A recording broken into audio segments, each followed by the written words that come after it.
Taste the Daily.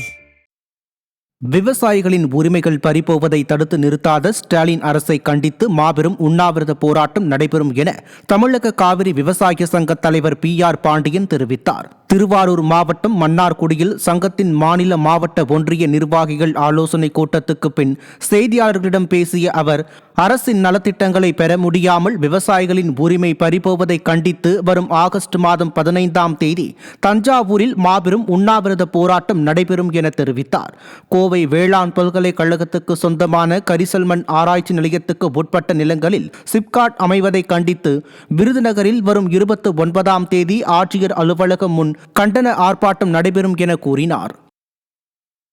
வங்கிகள் வருமான வரி சான்று எண் கேட்பதை கைவிட வலியுறுத்தியும் வருகிற ஆகஸ்ட் 15ஆம் தேதி விவசாயிகள் பெற்ற உரிமைகள் பறிபோவதை தடுத்து நிறுத்த தமிழக அரசை வலியுறுத்தி காவிரி டெல்டா தழுவிய அளவில் மாபெரும் உண்ணாவிரத போராட்டத்தை ஆகஸ்ட் 15ஆம் தேதி தஞ்சாவூரில் நடத்த இருக்கிறோம்.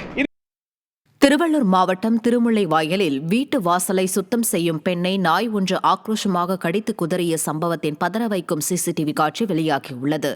நந்தின நகர் பகுதியில் வீட்டு வேலைக்காக சென்ற லட்சுமி என்ற பெண் உட்பட 3 பேரை ஏற்கனவே கை கால் உள்ளிட்ட பகுதிகளில் நாய் கடித்து குதறியதில் அவர்கள் சிகிச்சை பெற்று வருகின்றனர். இந்த பகுதியில் குடியிருப்பவர் தான் வளர்த்த நாயை உணவு கொடுக்காமல் விட்டு சென்றதே இதற்கு காரணம் என தெரியவந்துள்ளது. ஸ்டாலின் மாடல் அரசின் ஆவடி மாநகராட்சி அதிகாரிகள் உடனடியாக சுற்றித் திரியும் நாயை பிடிக்க நடவடிக்கை எடுக்க வேண்டும் என சமூக ஆர்வலர்கள் கோரிக்கை விடுத்துள்ளனர்.